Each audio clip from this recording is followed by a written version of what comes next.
Let's see next how to convolve integer valued random variables. So convolution of random variables is again something that is probably familiar to most of you.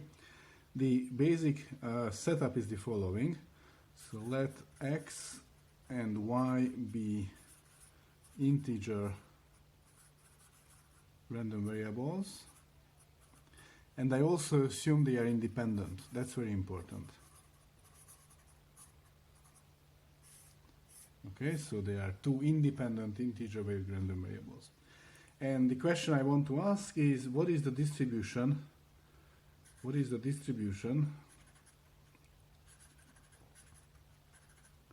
of x plus y? And because these are integer valued both for x and y, of course x plus y is an integer valued random variable. So I'm really interested in the mass function. What is the probability mass function of x plus y? What is the probability that x plus y is equal to k? Sometimes I'm going to denote this like the mass function with subindex x plus y at k. Okay, so this is a complicated event. It can occur in various ways, and what I'm going to do is actually sum up or partition the sample space according to all of these possible cases. Namely, I'm going to ask what is the probability that x plus y is k, and I'm going to intersect with the event that y is I. Okay, so what's happening here really is that we have the sample space, all of the probability space, omega, and I partition it according to y, let's use y equals to 1, y equals to 2, y equals to 3, y equals to 0, y equals to -1, and so on and so on. This is -1, y equals to -2, and so on and so on. Okay? So I partition the sample space according to all possible values of y. Y is an integer valued random variable, so these are parts indexed by integers. And clearly these events are mutually exclusive, and y and x are supposed to be integer finite random variables, so these events span all of my sample space, and therefore this is essentially just the law of total probability.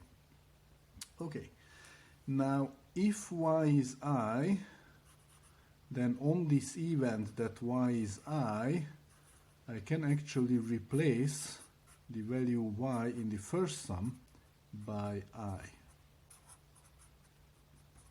So I can do this. And of course I can rewrite the first part as x equals to k minus I.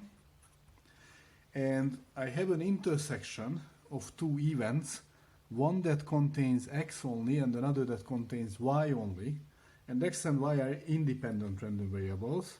Because of independence, I am in the position now of writing these as a product of the two events, the two probabilities, and that's using independence. So again, independence is very important. At this point I'm using it. All right.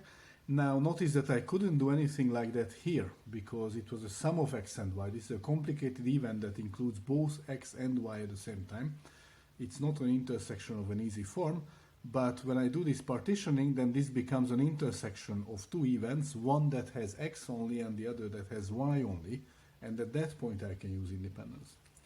And so we arrived to the very well-known formula of the convolution. This is nothing but the mass function of x at k minus I. This is nothing but the mass function of y at I.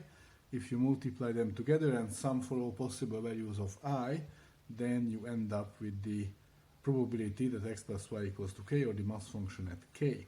So this is the convolution of mass functions. Convolution of probability mass functions. Okay, and People sometimes abbreviate this as P of x plus y is just P of x, and people usually use this star notation for convolution, P of x times or star P of y. That exactly means that P of x plus y at k, or the mass function x plus y at k, is given by this formula sum up P of x at k minus I and P of y at I. Now, clearly, I could have done this the other way. I could have said x is I and y is k minus I, in which case I would have ended up with a sum of Py at k minus I and Px at I, and of course it's true in both ways. I again goes from negative infinity to infinity. I could have done that as well, and it's equally true. In practical applications, in some cases, one of these formulas is easier than the other. So if things look very complicated in one way, then try the other way. Maybe it's easier to use Px at I and Py at k minus I. Okay?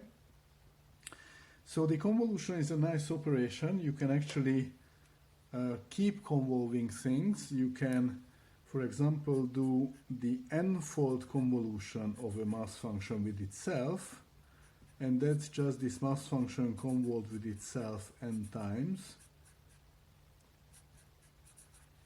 Okay, so you have a total of n of these.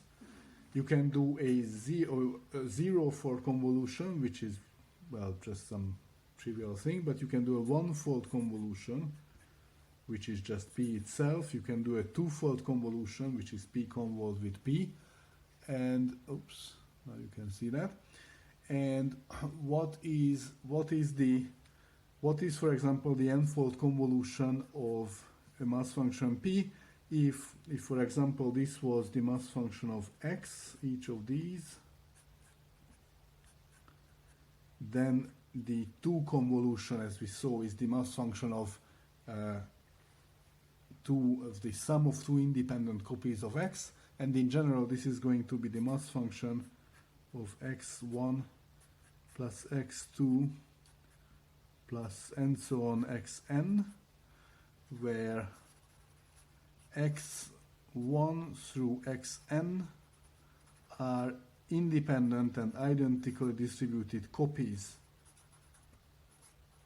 of x. In other words, if you have a random variable x, it has some distribution, it has some mass function.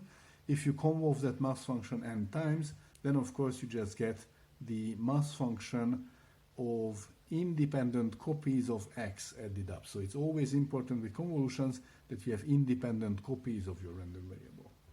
Okay? Convolution is associative. I didn't write parentheses anywhere, and you can easily convince yourself from maybe from associativity of x that the convolution of Px and Py and Pz, if you do this, it doesn't matter in which order you do the parentheses. So you could do Px convolved with Py first and then with Pz, or you could do Px convolved with Py of convolution with Pz, so you could do the parentheses either way. You could also do it in either order. So if you look at this formula here, then you see that it doesn't matter which you write front and which you write back. So you could say Py convolution Px. And of course that again comes from the commutative property of addition of x and y. Okay, so the convolution has these nice properties. In what's coming for the next couple of videos, I'm going to show you some well-known convolutions of random variables.